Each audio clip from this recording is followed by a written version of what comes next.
In the name of the Father, and Son, and the Holy Spirit, one God, Amen.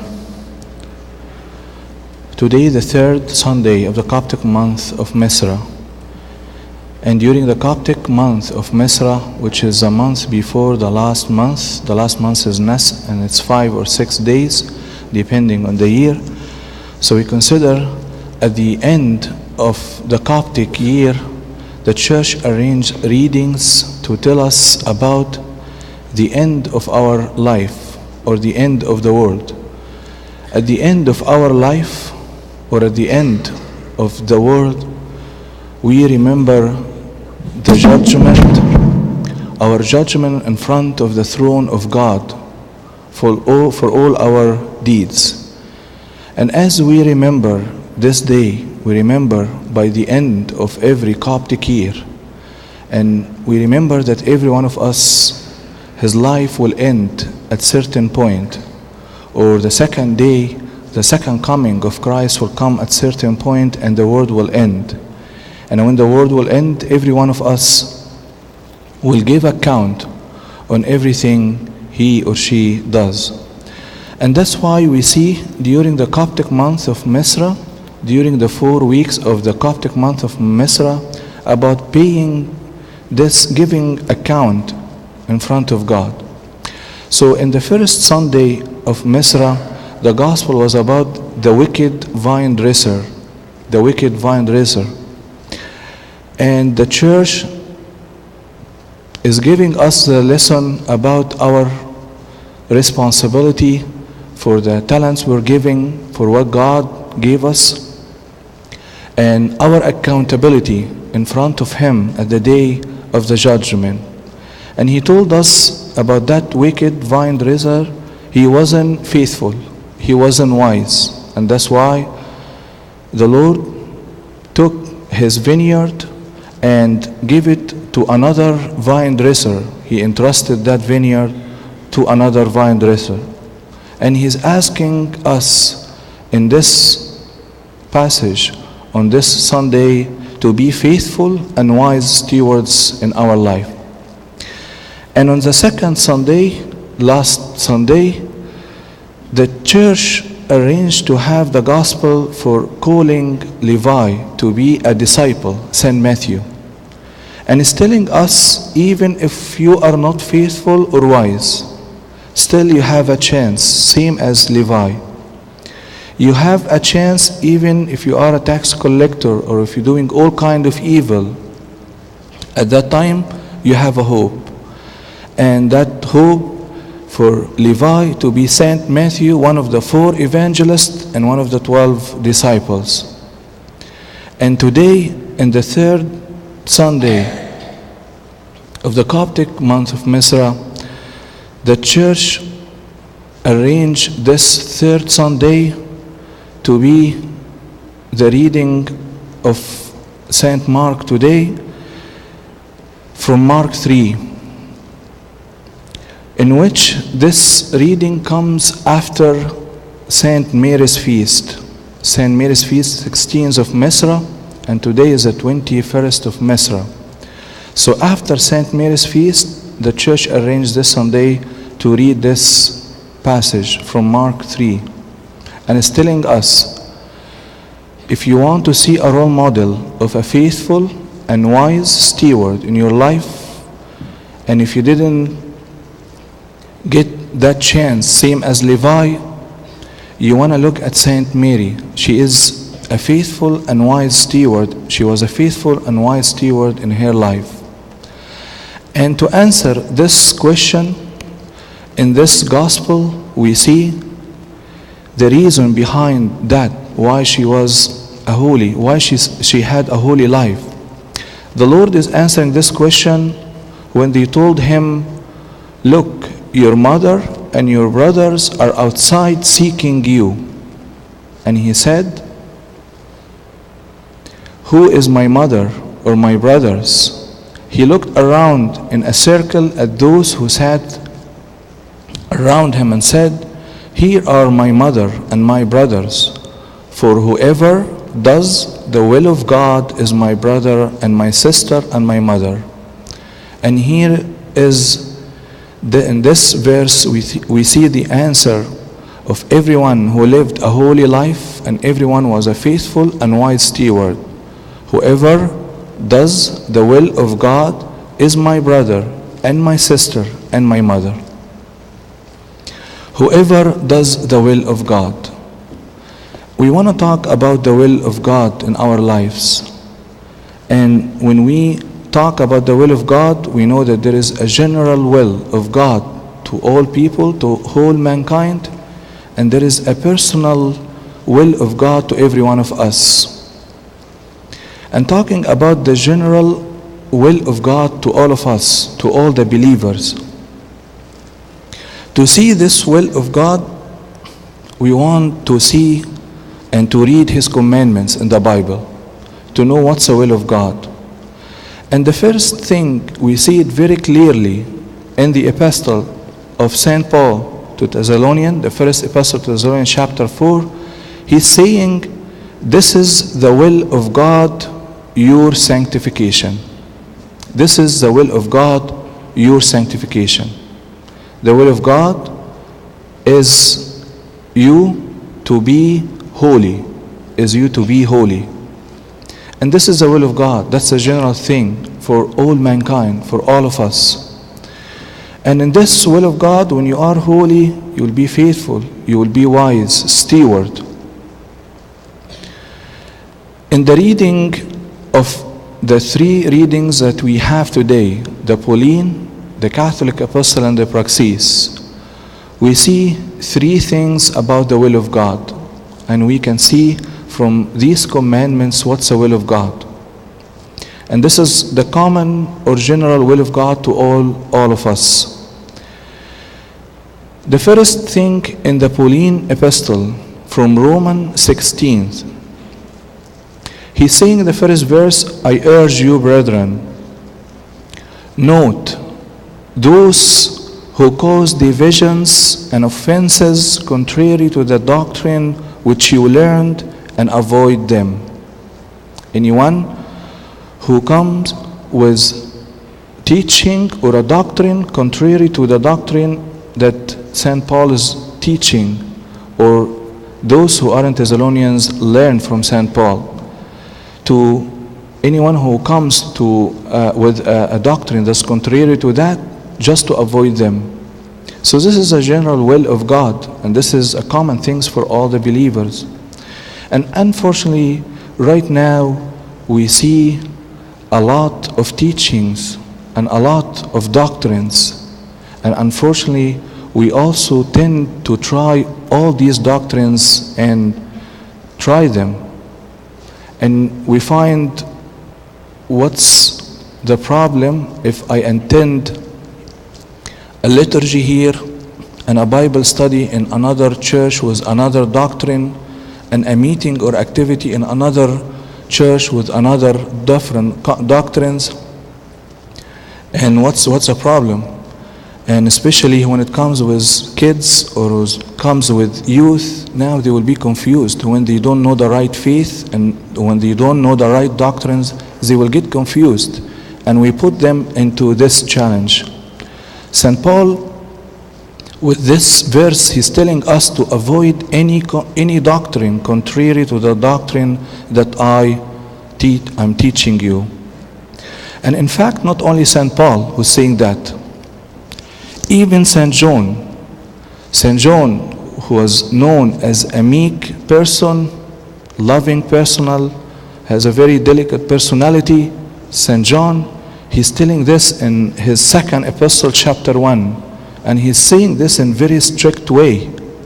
He's saying, if anyone comes to you and does not bring this doctrine, do not receive him into your house, nor greet him, for he who greets him shares in his evil deeds. It's very strict. Do not receive him into your house, nor greet him. St. John is saying that, the meek person, the loving person. Yes, because it's very important. So now when we see this, we know this is the will of God, to seek the right doctrine, to seek the sound teaching, the right teaching, not to try everything. thinking that everything is okay. And this will draw the first thing in the image of the will of God, as we see in today's reading in Romans 12. The second thing in the Catholic epistle, St. Peter, the first epistle of St. Peter, chapter 2, he is telling us about another thing about will of God. When he's saying to obey to the commandments of God, even if this commandment was against your own will, or even if this commandment was difficult for you to obey. And this commandment was given in 1 Peter chapter 2. All couples should know what's 1 Peter chapter 2. 1 Peter chapter 2 is a passage we read in the wedding ceremony.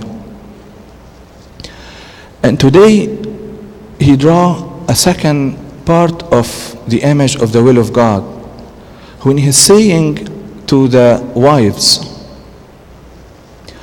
likewise be submissive to your own husbands, that even if some do not obey the word, if some husbands do not obey the word, they without a word may be won by the conduct of their wives.